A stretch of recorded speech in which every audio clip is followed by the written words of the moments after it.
Teman-teman, Bu Puspa akan menginformasikan tanaman yang baru saja teman-teman kemarin tanam, yaitu kangkung. Tanaman kangkung sangat familiar ya teman-teman. Biasanya kita konsumsi di kehidupan sehari-hari.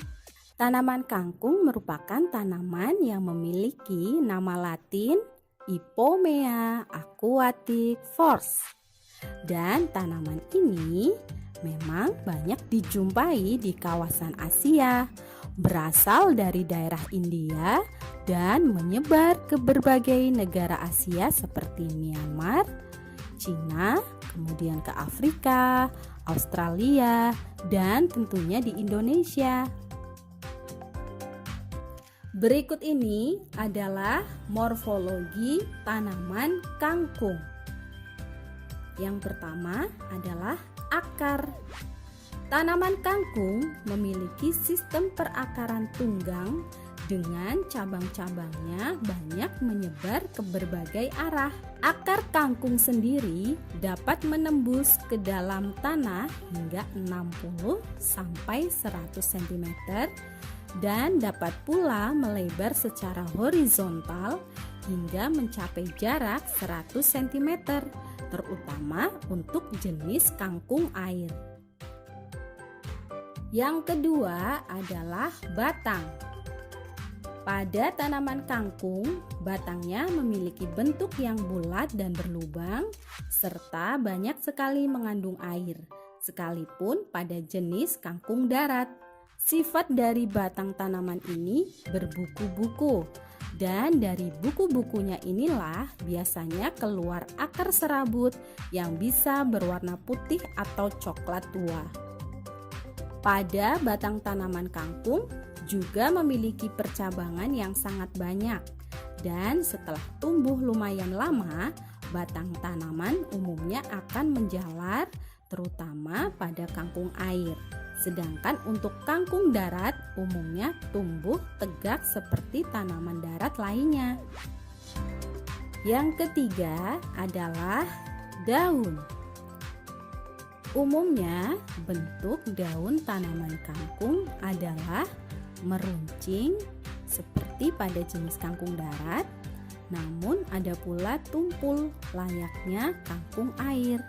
Pada bagian permukaan atas daun memiliki warna hijau tua, sedangkan untuk bagian permukaan bawahnya memiliki warna hijau muda.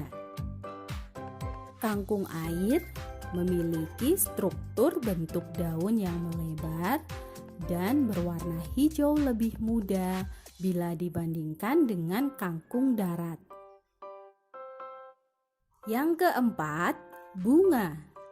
Secara umum, bunga yang dimiliki tanaman kangkung berbentuk menyerupai bentuk trompet. Pada mahkota bunganya memiliki warna putih dan merah. 5. Buah. Tanaman kangkung juga memiliki buah dengan bentuk oval dan memiliki 3 butir biji di bagian dalamnya, seolah-olah buahnya itu menempel pada bijinya. Ketika masih berusia muda, buah kangkung memiliki warna hijau dan akan berubah menjadi hitam ketika sudah memasuki usia tua. Buahnya sendiri memiliki usia yang tidak lama dan cenderung berukuran kecil, hanya sekitar 10 mm. Yang keenam, ada biji. Biji atau benih kangkung memiliki bentuk yang bulat dan bersegi-segi. Warna dari bijinya coklat kehitam-hitaman ketika sudah tua dan memiliki warna hijau pada saat usia muda. Biji pada tanaman kangkung ini termasuk pada jenis dikotil atau biji berkeping dua. Untuk jenis kangkung darat, biji tanaman ini berfungsi sebagai alat perbanyakan tanaman yang dilakukan secara generatif. Oke teman-teman, sebelum Bu Puspa memberikan informasi kepada teman-teman semua, mengenai manfaat dari sayuran kangkung, Bu Puspa mau mengajak teman-teman semua untuk melakukan pengamatan kepada tanaman kita. Yang kita perlukan adalah ada kertas, kemudian ada penggaris, dan ada spidol. Nah, yang pertama kita ambil penggarisnya teman-teman. Langsung saja kita ukur berapa sih panjang tanaman kita. Wah, ada yang sudah tinggi teman-teman, lebih dari 30 cm. Kemudian yang lain rata-rata tingginya yaitu 26 cm. Wah, coba kita lihat tanaman yang satunya punya Bu Puspa berapa tingginya ya. Wah, sama teman-teman, rata-rata 26 cm. Ada juga yang tingginya sudah mencapai 30 cm. Setelah tadi kita ukur dengan penggaris, kemudian teman-teman boleh catat pada kertas ya. Yaitu ada tanaman kangkung. Kemudian kita tulis berapa sih tingginya? Tinggi rata-rata 26 cm.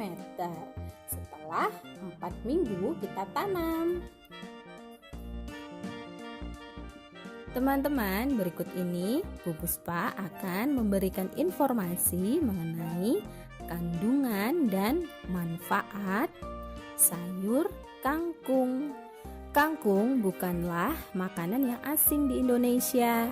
Sayur hijau ini akan mudah ditemui di berbagai restoran, rumah makan, bahkan dimasak sendiri di rumah. Rasanya juga enak. Selain itu, kaya akan kandungan gizi yang membuat kangkung menyimpan banyak manfaat saat kita mengkonsumsinya. Sayur kangkung pun sangat mudah diolah. Dapat ditumis atau dicampur dengan bahan-bahan lain yang sederhana. Dan sangat enak bila disantap dengan nasi panas dan sambal. Kandungan dalam kangkung terdapat karbohidrat, protein, dan serat dalam jumlah yang cukup. Selain itu, kangkung kaya akan mineral, kalium, kalsium, zat besi, natrium, dan fosfor, serta kaya akan vitamin A dan C yang sangat dibutuhkan oleh organ-organ tubuh kita. Dilihat dari berbagai kandungan nutrisi di dalamnya, kangkung memiliki sederet manfaat yang berguna bagi kesehatan tubuh kita. Di antaranya, menjaga kesehatan mata, mencegah anemia, meningkatkan sistem imun, meningkatkan kerja otak, menyehatkan jantung, mencegah dehidrasi, dan dapat mencegah diabetes. Wah, banyak sekali manfaatnya ya teman-teman. Yuk teman-teman boleh mencoba untuk makan sayur kangkung.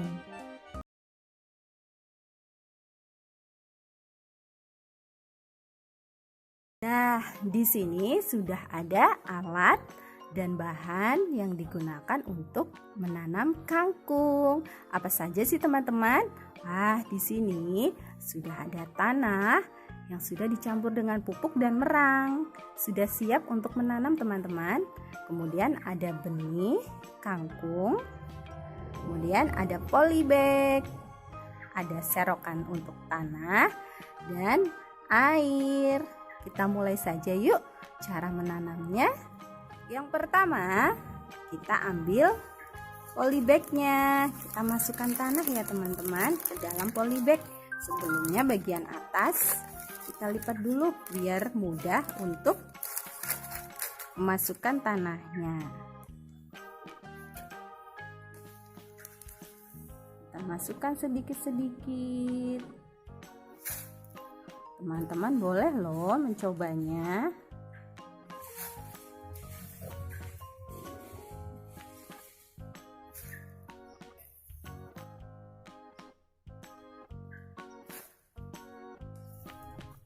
Nah, setelah tanahnya sudah dimasukkan ke polybag seperti ini teman-teman, kita ambil benihnya, kita taburkan di atasnya secukupnya saja.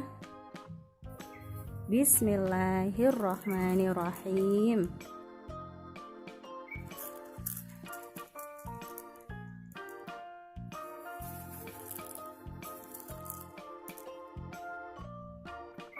Nah, setelah ditaburkan seperti ini, kita akan tutup dengan tanah sedikit di atasnya teman-teman.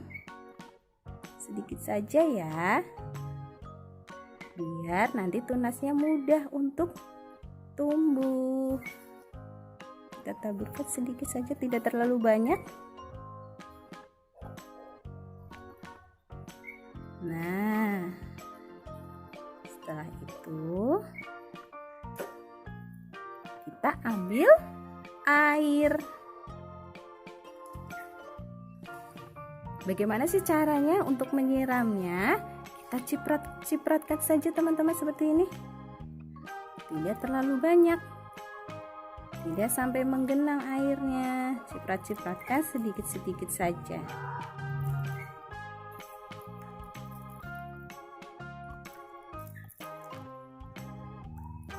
Nah, alhamdulillahirabbil alamin. Semoga tanaman kangkungnya nanti bisa bertumbuh dengan lebat.